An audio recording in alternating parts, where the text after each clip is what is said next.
Almost all. ആരെന്ത് ചോദിച്ചാലും tension അടിക്കരുത്, ബബ്ബ അടിക്കരുത്.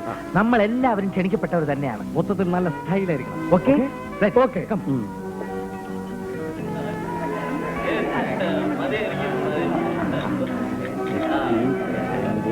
അന്ന് കേറിയില്ല, അതിനു മുമ്പ് തുടങ്ങിയോ? രാഘവേട്ടൻ വേണം ഇവരെല്ലാം നിയന്ത്രിച്ച് നിർത്താൻ. അക്കാര്യം ഞാൻ ഏറ്റത്. ഞാനൊരു സ്മോൾ എത്ര 5 അയ്യേ ഒരു കൺട്രോൾ വേണം. അതൊക്കെ ഉണ്ടാവും. ഇവിടെ കൺട്രോൾ ചെയ്യുന്ന കാര്യം ഞാനില്ല. ഇവിടെ ശരി, ഒരു സ്മോൾ ഒരു ബീറും.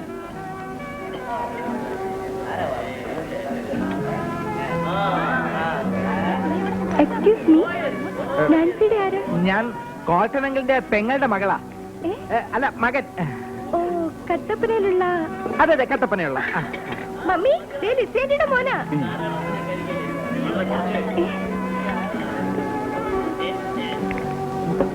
ജോർജേട്ടൻ വന്നിട്ടുണ്ട്. ഓ അങ്ങനെ. ഓ അത് ശരി. ഞങ്ങളാണ് വേഗം പോണ്ടതാ, പിള്ളേർക്ക് എക്സാം. ഇല്ല ആന്റി, അവര് പഠിച്ചോളൂ. Please. Happy birthday. Thank you. Nancy, hi.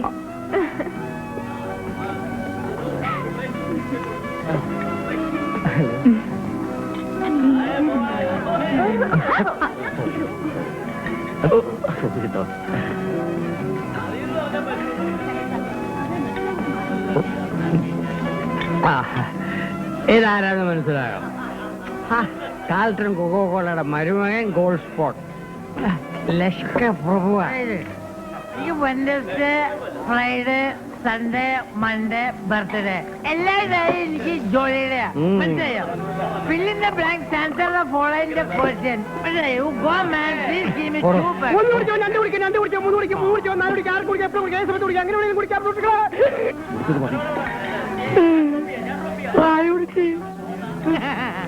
മോളെ പേര് മോളിയാണ്. കുട്ടികളെ കല മാറി. എവിടെ നല്ല വയറ് ചീറ്റിയാവും. ചാറ്റത്തില്ലാത്ത മനുഷ്യൻ കുറേശ്ശെ കുടിക്കാവൂ. എന്താ എങ്ങനെ?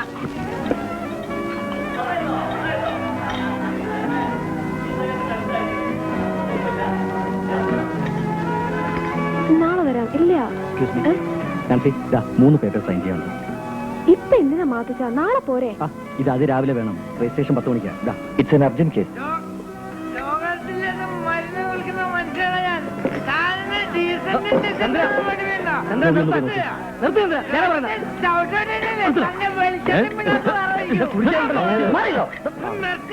എന്താ പ്രശ്നം? എന്താ പ്രശ്നമെന്ന് അവന്റെ മനസ്സിലുള്ള പറയട്ടെ. എന്ത് പ്രശ്നമായാലും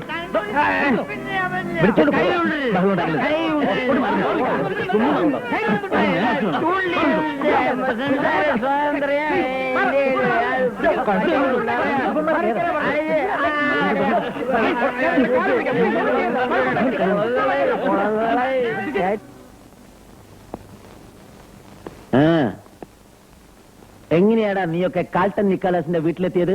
ഞാൻ മാരുതി വാനില്, ഇവരെല്ലാം ഓട്ടോറിക്ഷയില്. അതല്ലടാ ചോദിച്ചത്. ഏത് വഴിക്കാണ് നിങ്ങളൊക്കെ കാൾട്ടൺ നിക്കോളാസിന്റെ വീട്ടിലെത്തിയതെന്ന്? ഞങ്ങൾ ആദ്യം പള്ളിമുക്ക് വന്ന് മെഡിക്കൽ ട്രസ്റ്റിന്റെ അവിടെ എത്തിയപ്പോൾ വൺ വേ ആയതുകൊണ്ട് ഞങ്ങൾ ലെഫ്റ്റിലോട്ട് കട്ട് ചെയ്ത് അമ്പലത്തിന്റെ അതുവഴി കയറി.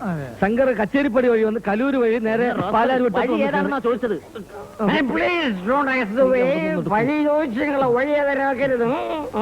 സത്യം പറ, മതിലെടുത്ത് ചാടിയല്ലേ നീയൊക്കെ കാൾട്ടൺ നിക്കോളാസിന്റെ വീട്ടിനകത്ത് കയറിയത്?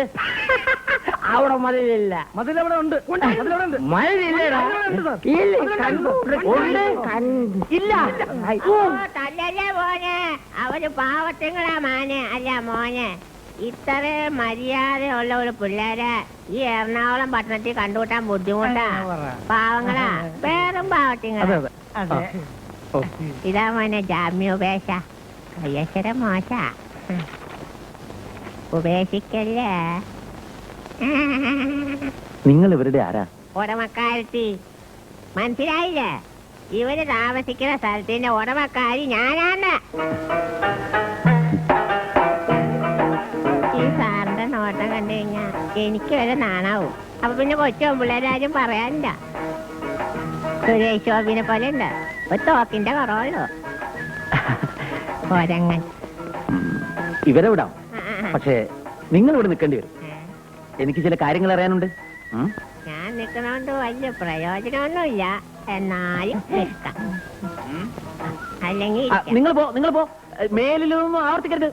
മനസ്സിലായില്ല, പോയിക്കോളാ. പോകാൻ പറഞ്ഞിട്ട് എന്റെ ഷർട്ട് എവിടെ? വേഗം തടി വട്ടാക്കാൻ നോക്കാം ചെക്കന്മാരെ. കണ്ട പട്ടച്ചാരായോ കടിച്ചും കഴിച്ച് കണ്ണും പീസാക്കിയിട്ട്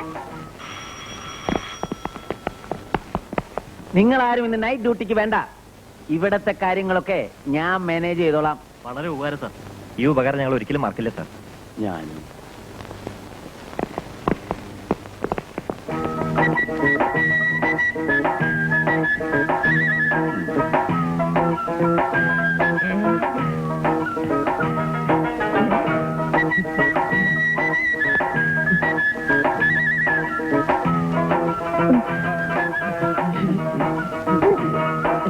പ്രശ്നം അതൊന്നുമല്ല. ഈർക്കിലിൽ തുണി ചുറ്റിയാൽ പുറകെ നിന്ന് മാറാത്ത ആളാ SI കോഴി വാസു. അടിച്ചു വന്ന് കെട്ടിത്തൂക്കിയെന്നും വരും. അങ്ങനെയാണെങ്കിലേ അതുകൊണ്ടൊന്നും നിങ്ങൾ പേടിക്കണ്ട. ഇത്തവണ ഡെഡ് ബോഡി ആകാൻ പോകുന്നത് കോഴി വാസുവാണ്. ഷുവർ. മനസ്സിലായില്ല? മനസ്സിലായില്ലെങ്കിൽ തിരിച്ച് സ്റ്റേഷനിലോട്ട് ചെല്ലേ, അപ്പൊ മനസ്സിലായിക്കോളും. എനിക്ക് വേറെ പണിയുണ്ട്. ഇങ്ങോട്ട് ഇവിടെ പോകുന്നത് സ്റ്റേഷനിൽ പോണെങ്കിൽ തിരിച്ചടക്കണം. ആ പോലീസുകാർക്ക് എന്തെങ്കിലും സംശയം തോന്നിയിട്ടുണ്ടാവൂ? വേണ്ടായിരുന്നു ഇവളെയൊക്കെ.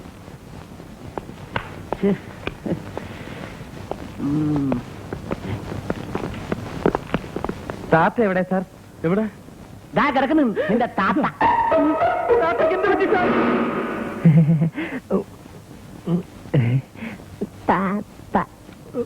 താത്തേ,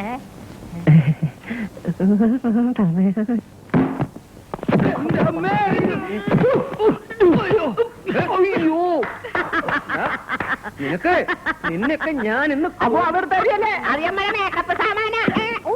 നിന്റെ അമ്മ ആൾമാറാട്ടത്തിന് കേസ് കൊടുക്കും ഞാൻ. ചേട്ടാ, ഞങ്ങൾക്ക് പറയാൻ ഒരു അവസരം എന്താ സംഭവിച്ചെന്നറിയോ? ആക്ച്വലി അതായത് ഇത് ആൾമാറാട്ടത്തിന്റെ ഒന്നും പറയണ്ട. പട്ടരുടെ കൂടെ 12 കാലം നിന്നിട്ടും കുടുംബം മുന്നിലാണോ പിന്നിലാണോ എന്ന് മനസ്സിലാക്കാത്ത മണ്ടനൊന്നുമല്ല ഞാൻ. അത് ശരിയാ, അത് മനസ്സിലാക്കിയ മണ്ടനാണ് ചേട്ടൻ. മണ്ടൻ ഇനി പറഞ്ഞു ചേട്ടാ, അവന്റെ തന്തയ്ക്ക് പറയരുത്, അവൻ പാവമാ. മിണ്ടി പോകരുത്, ഇറങ്ങണ പുറത്ത്. ഞാനുമോ ജ്യേഷ്ഠ? അതേടാ നീയാ. ഇനി ഒരു നിമിഷം പോലും ആരുടെ കാണാൻ പാടില്ല, എല്ലാവരും ഇറങ്ങ്. ഞങ്ങൾക്ക് കയറി കിടക്കാൻ വേറെ ഇടമില്ല ചേട്ടാ. നിങ്ങളൊക്കെ മണ്ണിന്റെ മക്കളാണെന്നല്ലേ പറഞ്ഞത്? അതെ. എന്നാ എവിടെയെങ്കിലും മണ്ണിൽ പോയി കിടക്കണ പട്ടികളെ. സാധുക്കളല്ലേ ചേട്ടാ, ഒരു തവണത്തേക്ക് ക്ഷമിച്ചേക്ക്. കേറി പോടിയകത്ത്. ചേട്ടാ, ഇതല്ലാതെ വേറെ ഒരു വഴിയുമില്ലേ? ഒരു വഴിയുണ്ട്. പറയൂ ജ്യേഷ്ഠ. ഞാൻ അടി തുടങ്ങി. രക്ഷപ്പെടോ, രക്ഷപ്പെട്ടോ.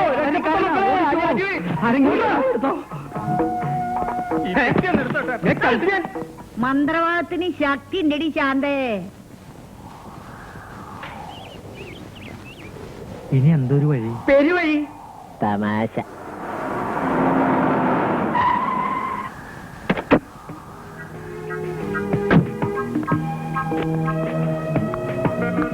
ഞങ്ങളെ വകവരുത്തി അടങ്ങും അല്ലേ?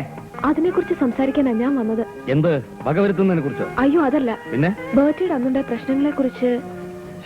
ഇതൊരു ഒഴിയാബാധയായല്ലോ. ഒരിക്കലും എന്നെ കുറിച്ച് അങ്ങനെ കരുതരുത്, പ്ലീസ്. അന്ന് ഞാൻ നിങ്ങളോട് സംസാരിക്കാൻ തുടങ്ങുമ്പോഴായിരുന്നു പ്രശ്നങ്ങളുടെ തുടക്കം.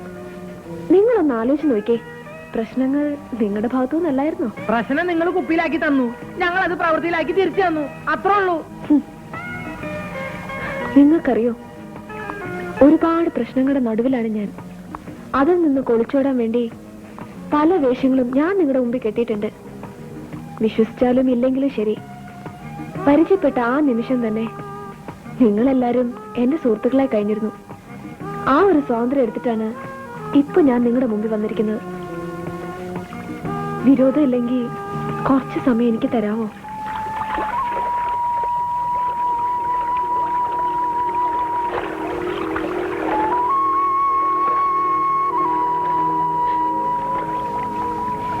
കാണുന്നവർക്കും കേൾക്കുന്നവർക്കൊക്കെ കാൾട്ടൻ നിക്കോളസിന്റെ മകൾ, രാജപുത്രി, എന്തിനാ ഒരു കുറവ്? എല്ലാം ഉള്ളവൾ. നിങ്ങൾക്കറിയോ, അന്ന് ആഘോഷങ്ങൾക്കിടയിലും എന്റെ മനസ്സ് മയിലുകൾക്കപ്പുറം മരണം കാത്തെടുക്കുന്ന ഒരു